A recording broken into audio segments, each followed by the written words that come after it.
Olá, irmãos, boa noite, tudo em paz?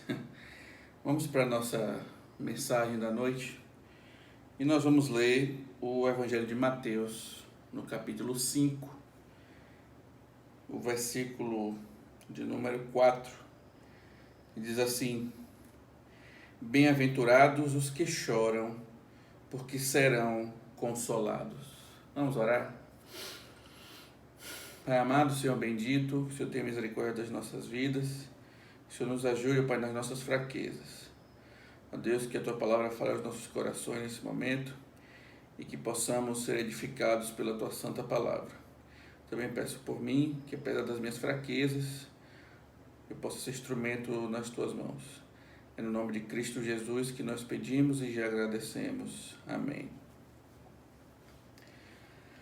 Meus queridos, qual deve ser a nossa atitude diante de tristezas e calamidades? É o nosso tema. E nessa noite eu queria que a gente meditasse um pouco sobre a tristeza, sobre o choro. Nós precisamos chorar também. Essa é uma grande verdade. Muitos têm corrido do sofrimento. É natural nosso querer fugir do sofrimento. Ninguém quer sofrer, afinal de contas. Nós sempre corremos do sofrimento. Mas nós, de vez em quando, precisamos lamentar e chorar. E interessante que o Senhor Jesus diz aqui que bem-aventurados são os que choram. E por quê? Porque serão consolados. Lembrando que aqui estamos no trecho das bem-aventuranças, onde o Senhor Jesus vai trazer aqui várias bem-aventuranças e elas são características do cristão. Um equívoco nesse texto é que algumas pessoas pensam que aqui se fala de tipos diferentes de cristãos, como se houvesse o cristão que é humilde, o cristão que chora, os mansos, os que têm fome e sede de justiça e assim por diante, mas não é isso. O texto aqui fala sobre aquilo que o cristão deve ter como característica. Essas bem-aventuranças são, na verdade, o caráter do cristão. Nós devemos apresentar todas estas bem-aventuranças. Faz parte da nossa vida cristã. A primeira bem-aventurança é o ser humilde de espírito, é o que Jesus traz aqui. E ser humilde de espírito é ser alguém que reconhece as suas limitações, reconhece as suas fraquezas, mas vai além disso. Humildade de espírito aqui é alguém que reconhece a sua necessidade de Deus.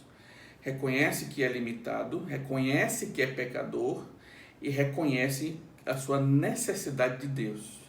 Eu estou fazendo questão de explicar essa primeira bem-aventurança porque elas são interligadas. E o tema da nossa noite hoje é a segunda bem-aventurança.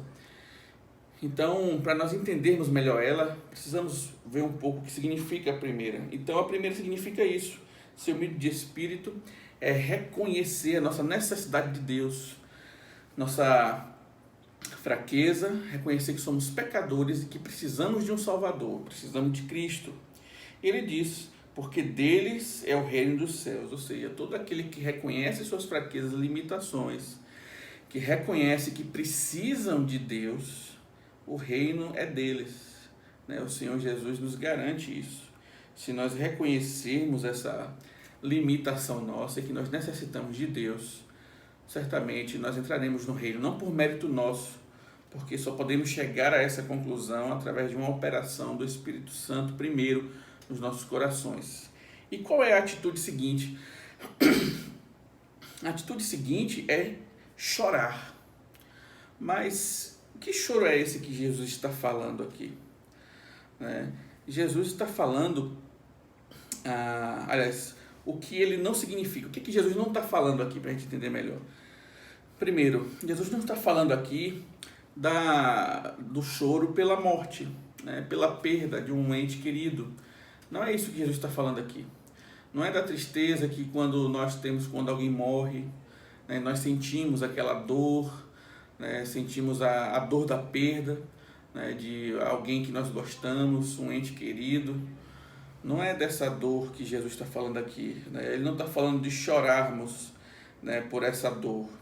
Ele também não está falando do choro das tristezas do cotidiano, né? Às vezes nós somos tomados pela violência, por exemplo, que nós temos visto que tem crescido bastante. Isso nos faz chorar, né? Por ver a violência crescendo, a gente vê a maldade no mundo crescendo. Isso também nos leva ao choro. Também nos leva ao choro as circunstâncias que nos cercam, perder o emprego, né? Isso nos leva a chorar muitas vezes, uma briga familiar, né? Uma desavença familiar, isso nos leva ao choro. Mas não é isso que Jesus também está falando aqui. Nós também choramos, né, por causa de uma enfermidade, né, principalmente nesses dias, né, essa enfermidade que tem tomado conta do mundo, né, muitos têm chorado, não só por estar enfermos, mas talvez por ter alguém próximo que esteja enfermo. Isso também nos leva a chorar, de ver também como essa enfermidade tem tomado muitas pessoas ao redor do mundo. Isso nos leva à tristeza, ao choro muitas vezes, ao choro do desespero também que muitos têm entrado, né? As pessoas têm ficado desesperadas por causa disso, mas não é isso que Jesus está falando ainda. E também o choro da dor física, né? De quando nós sofremos algo, alguém nos agride fisicamente, né? Também sofremos, mas não é nenhuma dessas dores que Jesus está falando aqui. Mas afinal de contas, então, que dor, que choro é esse que Jesus está falando? Olha, vamos observar o contexto. Jesus vem falando que bem-aventurados são os humildes de espírito, ou seja, aqueles que reconhecem suas fraquezas, suas limitações, e reconhecem a principal delas, que é pecador e que precisa de Deus. E qual é a consequência natural disso? Isso nos leva então ao choro, mas que choro? O choro pelos nossos pecados, o choro pelo fato de ser quem nós somos. Quando nós reconhecemos as nossas fraquezas e limitações e percebemos que nós somos pecadores e que nada pode nos salvar senão a intervenção divina, isso deve nos levar ao choro, ao pranto. Imagine, irmãos, você saber que nada pode te salvar nesse mundo, que nenhuma vacina pode te curar, que nenhum dinheiro no mundo pode comprar um tratamento para você, porque aquilo que nos aflige é a pior de todas as enfermidades, muito pior do que esse vírus que está correndo por aí, que é o pecado.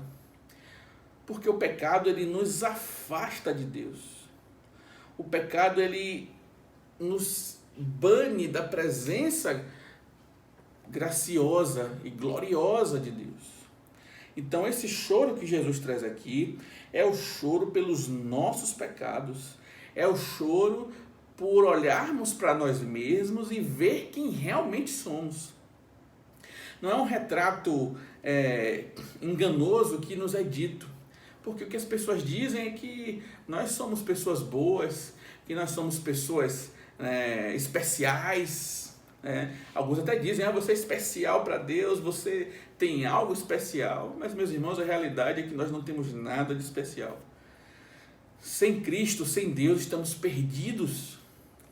Sem Cristo, nós somos os resquícios do que deveríamos ser. Nós somos um protótipo de humanidade sem Cristo. Só podemos ser verdadeiramente humanos quando estamos em Cristo. Só alcançamos a plenitude da verdadeira humanidade quando estamos em Cristo. Então, quando nós olhamos para nós e percebemos que não temos Cristo, que precisamos de Deus, isso deve nos levar ao choro e ao lamento. Meus irmãos, como muitas pessoas ainda não tiveram esse choro, e muitas pessoas que estão dentro da igreja não passaram por essa experiência. Muitos estão na igreja por conveniência, outros por causa de familiares, outros ainda porque é costume, ela foi levado desde pequeno para a igreja e nunca pôde experimentar em sua vida o lamento pelos seus próprios pecados. Por isso que nossas igrejas estão cheias de pessoas que não se arrependeram, que são cheias de si, que olham para si mesmas e pensam que são boas pessoas, E chegam a dizer, você é especial para Deus. É isso que as pregações, muitas vezes, infelizmente, têm dito para os cristãos. Você é alguém especial, você é alguém que faz Deus sorrir. Ora, sendo quem nós somos, nós despertamos a ira de Deus. Sendo quem nós somos por natureza, despertamos a ira de Deus. Se não fosse pela misericórdia de Deus e o seu amor, que não o amor de Deus por nós não é fruto da nossa natureza, de quem somos, mas é fruto de si mesmo, porque Ele livremente nos ama. Porque se dependesse de quem nós somos, estaremos perdidos. Então isso deve nos levar ao choro, ao pranto de verdade. E você tem pranteado, você tem chorado pelos seus pecados? Ou você acha que você ainda é alguém especial? Ou você acha que você é uma pessoa que não precisa lamentar? Então é isso que Jesus está falando aqui. Nós temos que chorar pelos nossos pecados, pela nossa situação espiritual sem Deus. Deus é um Deus santo e perfeito, e nós pecadores. Você já percebeu a distância que há entre nós e Deus? E quando olharmos para isso, nós temos que pensar quanto nós somos pecadores. Isso deve nos fazer lamentar pelo nosso estado de queda. E aí a gente lembra de Jesus quando foi ressuscitar a Lázaro. O texto nos diz que Jesus chorou. Ora, por que Jesus chora? Jesus sabia que ele iria ressuscitar Lázaro. Ele sabia que Lázaro iria voltar à vida, até porque ele mesmo já estava disposto a isso. Por que Jesus chora? O choro de Cristo, irmãos, é justamente para demonstrar a sua tristeza pelo estado da humanidade sem Cristo. Quando estamos sem Cristo, o nosso destino é a morte. O corpo de Lázaro estava ali já há 4 dias e o texto diz que já fedia. Essa é a nossa condição natural, a putrefação. Nós somos podres, nós somos pó, nossa carne fede. Como é que alguém ainda pode olhar para isso e dizer que somos especiais? Então, nós devemos lamentar, e por isso que Cristo chora quando vê Lázaro. Ele sabia que ia ressuscitar Lázaro, mas o texto é bem claro em dizer que ele chorou. É claro, porque ele era amigo de Lázaro, ele amava Lázaro, mas muito mais do que isso, porque estava ali o Criador e a sua criatura. O Criador santo e perfeito diante da sua criatura imperfeita, em pecado, e aquele era o resultado do pecado. Jesus pôde ver com seus próprios olhos o seu amigo passando por aquilo que era o resultado natural de todo homem, o pó. Mas Jesus então ressuscita, mas ele chora. E por isso também nós devemos chorar. Nós devemos chorar pela perda da nossa comunhão com Deus. Isaías capítulo 59 diz que os nossos pecados e as nossas iniquidades causam separação entre nós e Deus. Então só esse fato, irmãos, é digno de nós chorarmos, lamentarmos por dias, por toda a nossa vida, porque o pecado nos afasta de Deus. E que sentido há numa vida longe e distante de Deus? Por isso que as pessoas estão aí desesperadas, estão aí sem esperança no mundo, porque não tem Cristo, não tem a Deus. Mas infelizmente elas choram, mas não por causa dos seus pecados. Elas choram simplesmente porque estão sofrendo, porque estão vendo as pessoas que elas amam sofrendo, e às vezes elas mesmas em enfermidade, mas não choram pelos seus pecados. E esse deve ser o nosso clamor, que essas pessoas chorem. Então, que atitude nós devemos ter diante dessa calamidade que estamos passando? Chore e lamente, olhe para si mesmo, porque tudo isso só está acontecendo por causa dos nossos próprios pecados. Foi o nosso pecado, a entrada do pecado no mundo, que desencadeou a morte, as enfermidades e tudo que nós sofremos. É por isso que nós podemos passar por um vírus como esse, por causa do nosso pecado. Por que Deus traz a sua mão e pesa sobre a humanidade? Por causa do nosso pecado. Então, o pecado é o motivo de nós estarmos longe de Deus, estarmos sofrendo tudo isso. Por isso você deve lamentar diante de Deus. Chore hoje, lamente hoje pelos seus pecados. E que Deus tenha misericórdia de nós. E ainda mais, devemos chorar pelo estado pelo qual a criação se encontra. O apóstolo Paulo diz que a criação ela geme até hoje, ela aguarda a redenção dos filhos de Deus. porque ela está sofrendo, não por conta dela mesma, mas por causa daquele que a sujeitou. Ora, até mesmo a criação sofre por causa dos nossos pecados. Até mesmo a natureza sofre por causa de nós. Então, meus queridos, que você reflita nessa noite, que você lamente pelos seus pecados. E aqui o texto nos diz que aqueles que choram serão consolados. Olha a esperança. Nós temos que lamentar, sim, pela tristeza do nosso pecado, temos que perceber a profundidade e a seriedade do nosso pecado, mas aqui também é uma promessa: se você chorar pelos seus pecados, você será consolado. E essa promessa é dada pelo próprio Cristo, ele vai nos consolar. Pense que alegria! Como é bom você saber que o Senhor dos Senhores, o Rei dos Reis, está ao seu lado para te consolar. Se você se dobrar hoje, se dobre hoje. Chore pelos seus pecados. E Cristo te consolará, te trará alegria de volta.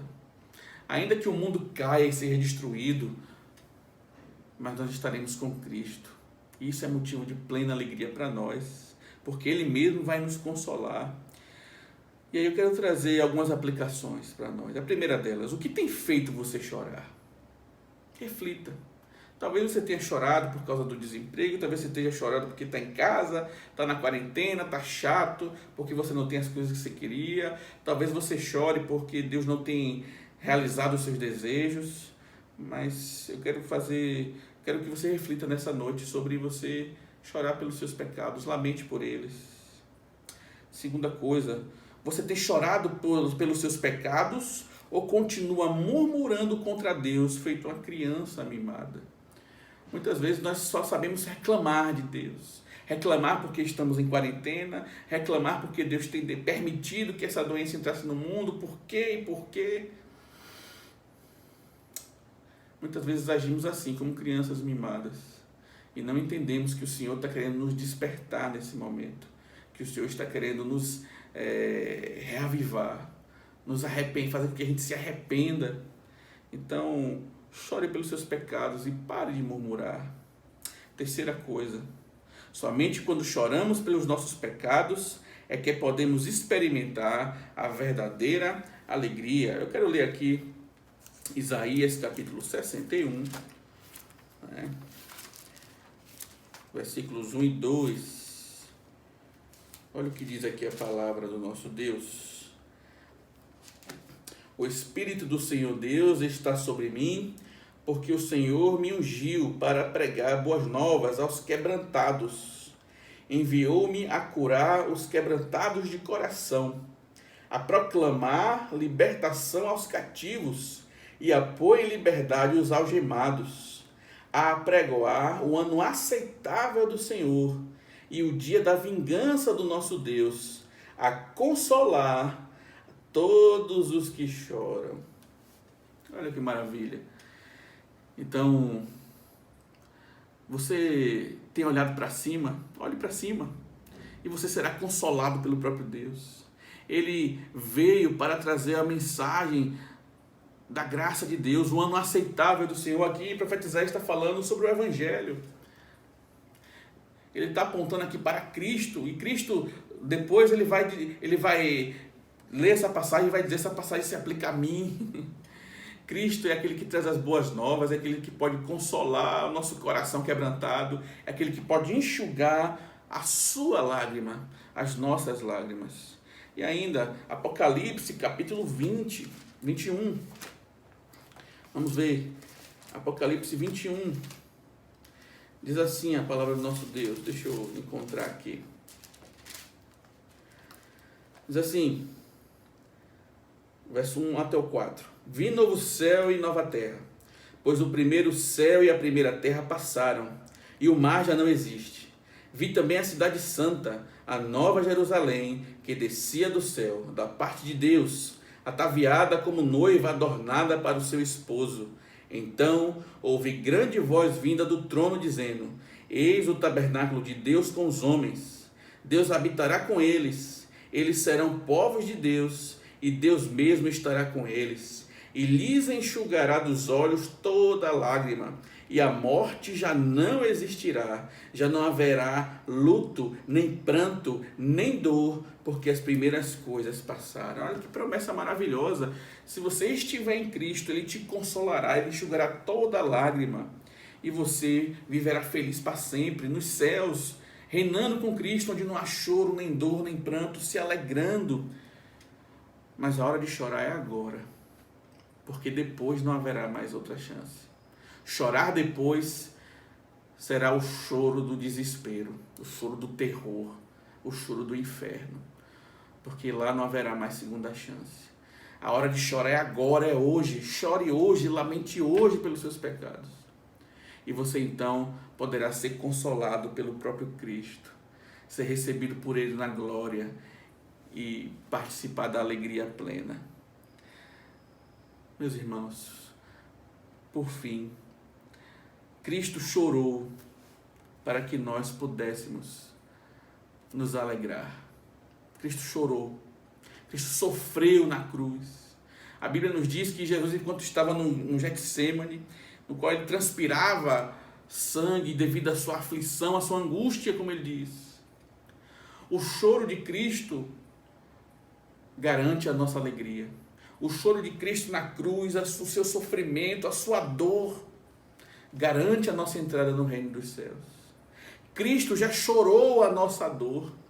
Cristo já chorou, já sofreu o nosso sofrimento. O que nós temos que fazer agora é lamentar pelos nossos pecados, chorar pelos nossos pecados, pela nossa condição humana perdida. E se você fizer isso, você terá o seu coração consolado, não por mim, mas pelo próprio Senhor. Então, que diante dessa calamidade toda, aproveite para você lamentar, reflita sobre a sua vida e lamente pelos seus pecados. Mesmo você já cristão, olhe para a sua vida. E você que não é cristão, que possa estar ouvindo essa mensagem, né? Lamente pelos seus pecados, olhe para a sua vida e suplique para que Deus te ilumine, para que você possa ver o quão distante você está de Deus e o quanto você precisa dele. E Ele mesmo enxugará a lágrima dos seus olhos. Amém? Meus irmãos, que Deus abençoe a todos vocês e que vocês tenham uma ótima noite. Vamos orar. Nosso Deus e amado Pai, que a Tua palavra possa fazer morada em nossos corações. Que o Senhor esteja nos ajudando, ó Deus. Que possamos lamentar pelos nossos pecados, não amanhã, mas hoje, para que possamos ser consolados pelo próprio Senhor. Que promessa linda e maravilhosa é essa, ó Deus. Que possamos confiar nela. Ó Pai, que o Senhor guie a Tua igreja e nos ajude. Ó Pai, no nome de Cristo Jesus, Seu Filho amado, que pedimos e já agradecemos. Amém. Meus irmãos, tenham uma boa semana e que Deus possa abençoá-los durante esses dias. Amém?